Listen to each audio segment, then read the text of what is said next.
So trust and connection, that's pretty much what everybody comes to me for when they reach out for help. And I want to share with you today my process for rapidly rebuilding trust, especially when your marriage is in crisis, danger, separation, whatever. And what I find is most guys are out there basically just trying to be as pleasing as possible to their wives, really just trying to react to whatever she's saying or trying to flood her by doing all the things that they should have been doing a long time ago. And the path to rebuilding trust, like the basic path, is really straightforward. It's essentially doing the things that you say you're going to do and doing it consistently, right? That's the simplest path to rebuild trust. Do the things that you say you're going to do and do it consistently. Now, the reason why that doesn't work in situations where, like a marriage crisis, is because you just don't have the time to build up that consistency. There's so many things that have been done in the past or not done, and the amount of trust that has to be built up just takes much, much longer in this scenario. So what I want to show you is my process for doing it, but doing it much faster. And I call that my proactive needs system. And I find the guys who really get this and do it, they're able to restore trust in weeks, months, when they really show up like this. Like the way your wife will look at you when you start showing up like this is going to be night and day. So it's really, really important that you grasp this and start doing it ASAP. So what I'm going to do is share a quick story with you. And this was something that happened between me and my wife a couple weeks ago. And I think it's a really great illustration of this point. So we recently moved into a new place and we had tons of boxes of furniture that had to be assembled. And my wife loves assembling furniture. So she does that. Whenever it comes, like she really gets a lot of joy out of it. And I could tell, I saw all the boxes that were probably like all the pieces that had to do. And these weren't like small pieces. These were pretty elaborate things. And I knew that she had a heavy week, like a heavy work week coming. So I just knew like this is going to create stress for her. Now, from that point, there are two paths I could have taken. I could have gone their typical path that most people take, which is I could have waited and let her give it a try and see. And if she became overwhelmed by it, then step in and help and then go fix it. Right. Which isn't a bad path. It's just, there's a better path. The other one is seeing it coming, knowing that it's highly likely, not guaranteed, but highly likely this is going to happen. Let me just go resolve it now. And that's what I did. I called up TaskRabbit, paid somebody like $100 to come, clean, like put together all the furniture, done. It took them like 3-4 hours. And she was able to know that this is done. Like she doesn't have to worry about it. She can just focus on her week. And she really appreciated it. And she was surprised because the thought hadn't even crossed her mind that the furniture would be stressful for her. Now, that really illustrates reactive versus proactive. So let me go ahead and show this to you from a diagram standpoint. So to really lock this in for you. Okay, so let's take another example of your wife having a busy day. She's working late and you walk into the house and you realize that, oh, the house is a mess. Dinner hasn't been taken. There's no plans for dinner. Kids are going to be hungry. And usually your wife is one who handles that when she comes home, but she had to work late. So none of those things happen. And you haven't talked to her yet about any of these things. So option one would be the reactive process, right? And the reactive process, let's say you wait for her to get home. She's like, oh, well, we need this, this, this. You're like, okay, no worries. I'll take care of this. I'll take care of that, this, and whatnot. So you react and you solve the problem and you do it well. What does that show your wife? Well, it shows her that you can listen. It shows her you can follow directions because she said there's a problem and she's probably giving you some guidance on what to do to fix it. So you can follow directions.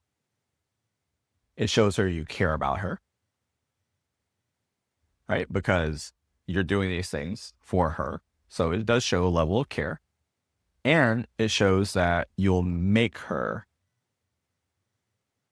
a priority.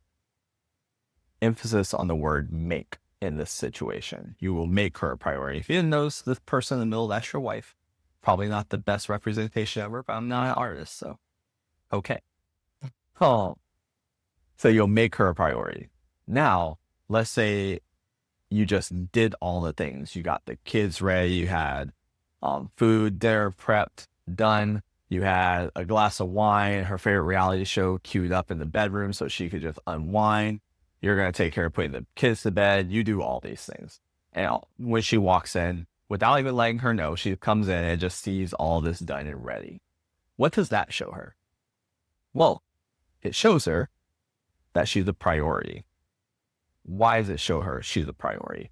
Because you are showing her that amongst all the other things you could be thinking about during that time, work problems, friends, communications, email, all those things, works, whatever, all those things that you could have been thinking about, you dedicated that attention and that thought to her and what she needed.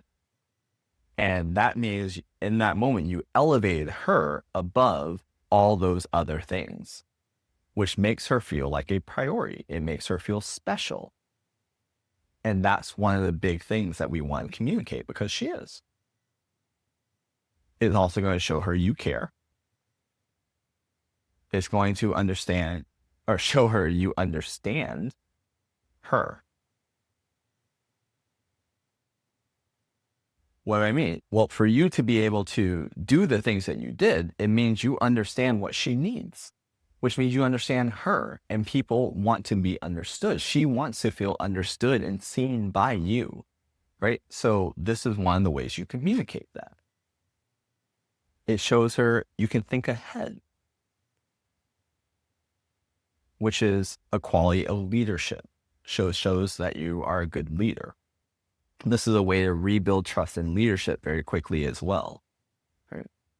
And then what a lot of people want to show is you changed. You've changed, because chances are you never did this in the past. And now you did it, and you're doing something that feels so foreign to her, feels so different. And you're doing it such a strong way that in her mind, she's going to think, well, there's no way he could actually pull these things off consistently. This isn't a one and done. Consistently, unless something in him has changed. Something has really fundamentally changed. And the stronger you go into the proactiveness, the more it will communicate that. Reactive shows that you're good with all these other things, which are important. You still want to do the reactive stuff when it shows up. But the proactive shows change. It shows growth. It shows evolution. It shows that you can meet her needs, which is fundamentally the story that she has to buy in on to open back up to you. Now, like I said, you're not going to be 100% proactive. That's not really realistic. So really your goal here is like 20% plus of your efforts are going to proactivity.